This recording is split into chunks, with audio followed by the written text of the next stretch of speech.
नमस्कार लाडक्या बहिणींनो, 2 ते 3 दिवसापूर्वी आपण एक शॉर्ट व्हिडिओ टाकला होता. त्या व्हिडिओवर तुम्ही मला खूप प्रश्न कमेंटमध्ये विचारले. त्यामधूनच आज मी 8 ते 9 प्रश्न महत्त्वाचे ते निवडले आहेत आणि त्या सगळ्या प्रश्नांची आज या व्हिडिओमध्ये मी तुम्हाला उत्तर देणार आहे. या व्हिडिओमध्ये मी कोणतीही अफवा पसरवणार नाही आणि अंदाजे काही बोलणार नाही. ज्या प्रश्नांचं जे खरं उत्तर आहे तेच तुम्हाला तेच आणि तेवढंच तुम्हाला सांगणार आहे. म्हणून हा व्हिडिओ तुम्ही काय करा, शेवटपर्यंत बघा, कारण तुमचाही प्रश्न या व्हिडिओमध्ये असण्याची पूर्ण शक्यता आहे. आणि जर अजून पण तुम्ही चॅनलला सबस्क्राईब केलं नसेल तर नक्कीच सबस्क्राईब करून घ्या, कारण तुमच्या एका सबस्क्राईबमुळे मला तुमच्यापर्यंत आणखी खरी माहिती पोहोचण्याची ताकद मिळते. आणि तुम्हाला हा व्हिडिओ जर उपयुक्त वाटला तर तुमच्या सगळ्या लाडक्या बहिणीपर्यंत शेअर करा. आणि तरीही काही प्रश्न राहिला असेल तर तो थेट कमेंटमध्ये विचारा. मी 100% प्रयत्न करेन की तुम्हाला उत्तर देण्याचा. आता आपण काय करू, सगळे जे 8-9 प्रश्न आहेत ते बघू. चला तर सुरू करूया. सगळ्यात पहिला तुमचा प्रश्न होता, नोव्हेंबर आणि डिसेंबर या दोन्ही महिन्याचे पैसे आले नाहीत.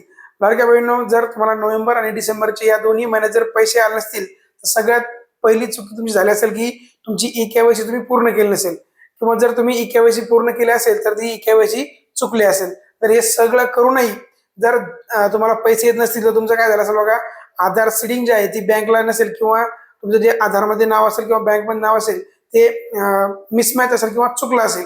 आणि जर इतकं सगळं करूनही त्यामध्ये आणखी एक दिलेलं सगळ्यात मोठं कारण म्हणजे तुमच्या घरामध्ये 2 पेक्षा जास्त कोणी लाभ घेत असेल, किंवा की तुमच्या कुटुंबाचं जे उत्पन्न आहे ते 2.5 लाखापेक्षा जास्त असेल, किंवा तुमच्या घरामध्ये 4 चाकी गाडी असेल.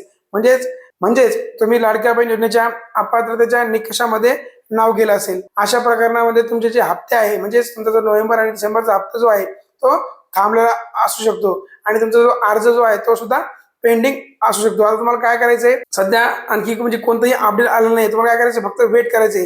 जर दुसरा काही आपण अपडेट आलं तर तुमच्यापर्यंत घेऊन येणार आहे.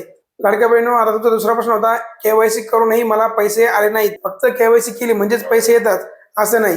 केवायसी नंतर सुद्धा खालील गोष्टी तपासल्या जातात. कुटुंबाचे उत्पन्न, घरातील सरकारी नोकरीला आहे का कोणी, आयकर विभागामध्ये कोणी इन्कम टॅक्स रिटर्न भरतोय का, 4 चाकी घरी वाहन आहे का. यापैकी एक जरी नियम तुम्हाला जर लागू झाला तरी तुमचा हप्ता जो आहे तो काय होतो, थांबतो.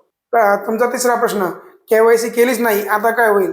ज्यांनी केवायसी केली नाही त्यांना त्या महिन्याचा हप्ता मिळणार नाही. सध्या केवायसी साठी कोणतेही नवीन JR नाही, त्यामुळे आता तुमच्यासाठी कोणतेही पर्याय उपलब्ध नाही. सरकारने आधीच 2 महिने वेळ दिला होता आणि तो कालावधी संपलेला आहे. पुढे सरकारने मुदत वाढवली तर मी तुमच्यापर्यंत लगेच व्हिडिओ घेऊन येणार आहे. तुमचा चौथा प्रश्न, आधार लिंक असूनही पैसे आलेले नाहीत. फक्त आधार लिंक असणे पुरेसे नाही, कारण बऱ्याच गोष्टीमध्ये प्रॉब्लेम असू शकतो. तुमच्या नावामध्ये सुद्धा स्पेलिंग मिस्टेक असू शकते, किंवा तुमचे डीबीटी जे आहे ते इनेबल नसणे. म्हणजे तुम्हाला काय करायचं, आता डीबीटी इनेबल कशी करायची. डीबीटी इनेबल तुम्हाला बँकेमध्ये जाऊन डीबीटी ऍक्टिव्ह आहे का, काय करायचं, एकदा तपासून घ्यायचं. यामुळे सुद्धा तुमचे जे पैसे आहेत ते अटकू शकतात. आता लाडक्या बहिणींनो, तुमचा 5वा प्रश्न, लाडकी बहीण योजनेचे पुन्हा फॉर्म चालू होणार आहे का. तर तुम्हाला खरं सांगतो, लाडक्या बहीण योजनेविषयी म्हणजे नवीन फॉर्म विषयी आणखी सरकारने कोणतेही अपडेट दिलेले नाही. म्हणजेच आणखी असं कोणतंच जे आलेलं नाही, किंवा काहीच माहिती नाही की नवीन फॉर्म कधी चालू होणार आहे. आता तुम्हाला कोणी म्हणत असेल की जर उद्या फॉर्म चालू होणार आहे, किंवा 10-12 दिवसांनी किंवा 2-3 महिने फॉर्म चालू होणार आहे, तर असं काही नाहीये. जर सरकारचा अपडेट आलंच तर मी तुम्हाला कळवणार आहे. आता तुमचा 6वा प्रश्न, जून महिन्यापासून मला एकही हप्ता आलेला नाही. जर जून महिन्यापासून एकही हप्ता मिळाला नसेल तर 90% प्रकरणात तुमचं जे नाव आहे ते अपात्रेत नाव गेलं असेल. म्हणजे तुमची जी माहिती दिलेली आहे, तुम्ही लाडक्या बहीण योजनेची फॉर्म भरताना ती काहीतरी चुकली असेल, किंवा तुम्ही जर वय जर कमी असेल 21 वर्ष आतमध्ये, बऱ्याच केसमध्ये असं झालेलं आहे की तुमचं जे वय आहे ते कमी आहे तरी तुम्ही फॉर्म भरला आहे. त्यामुळे ते जे तुमचं जी पडताळणी झाली त्यामध्ये डायरेक्टली दिसून आलं की तुमचं वय जे आहे ते काय कमी आहे, त्यामुळे तुम्ही डायरेक्टली अपात्र यादीमध्ये टाकले गेले जातात. अशा केसमध्ये परत पैसे मिळण्याची कोणतीही सरकारची घोषणा नाही. म्हणजे जर तुम्ही अपात्र झाला असाल तर तुम्हाला परत पैसे मिळतील का, किंवा फॉर्म जर चुकला नसेल तर परत पैसे मिळतील का, याबद्दल सरकारने आणखी कोणताही अधिकृत अपडेट दिलेलं नाही. तुमचा 7वा प्रश्न, की मी घरामध्ये एकटीच राहते आणि माझ्या कुटुंबामध्ये आणखी कोणी नाही तरी मला पैसे आलेले नाही. हे एकटं राहणं पुरेसं नाही, कारण सरकारने तुमचं जे उत्पन्न आहे ते 2.5 लाखाच्या जर आत असेल तरच तुम्हाला पैसे येणार आहे, किंवा तुमच्या घरात जर 4 चाकी जर वाहन असेल तरी तुम्हाला पैसे येणार नाहीत, किंवा तुमच्या घरामध्ये जर इन्कम टॅक्स रिटर्न कोणी भरत असेल, तुम्ही जरी एकटे राहत असाल आणि तरी पण तुमच्या घरामध्ये जर कोणी इन्कम टॅक्स रिटर्न भरत असेल तरी तुमचा जो हप्ता आहे तो थांबू शकतो. आणि हा एकही नियम लागू झाला तरी तुमचा पैसे जे आहे ते काय होते, थांबते. आता सगळ्यात महत्वाचा प्रश्न बऱ्याच लाडक्या बहिणीकडून, भावाचा किंवा नातेवाईकाचा आधार नंबर टाकून तुम्ही काय केलेली, केवायसी केलेली आहे. आता यांचे पैसे येतील का?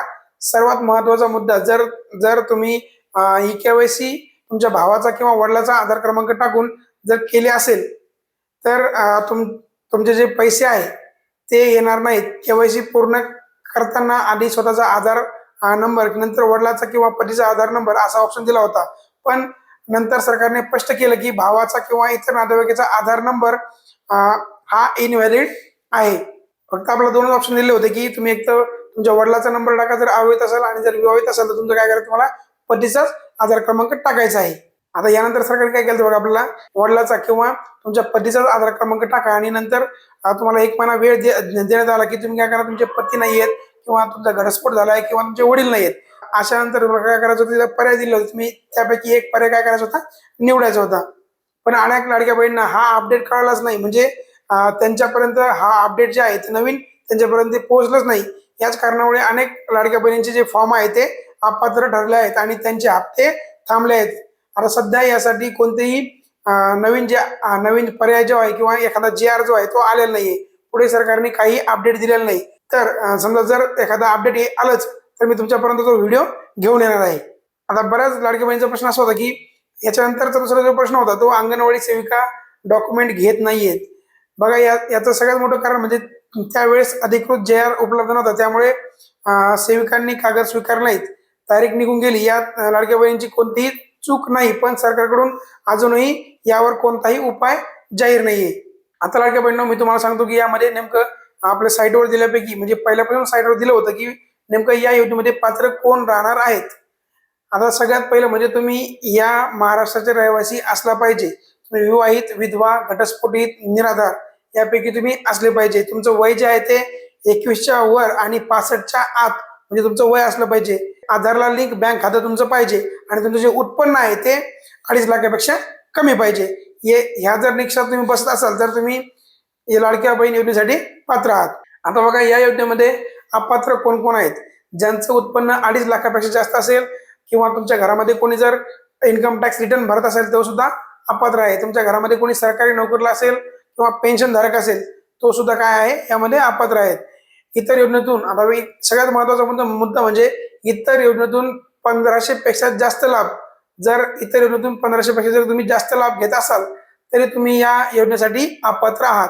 आणि तुमच्या घरी जर 4 चाकी वाहन असेल, म्हणजे ट्रॅक्टर वगळता, जर तुमच्या घरी ट्रॅक्टर असेल तर तुम्हाला काही अडचण नाही, पण ट्रॅक्टर वगळता दुसरं कोणतंही तुमच्या घरी 4 चाकी वाहन असेल तरी तुम्ही या योजनेसाठी पात्र नाही आहात. आता तुम्हाला ज्यांना पैसे नाही आले त्यांसाठी काय करायचं हे सांगतो तुम्हाला.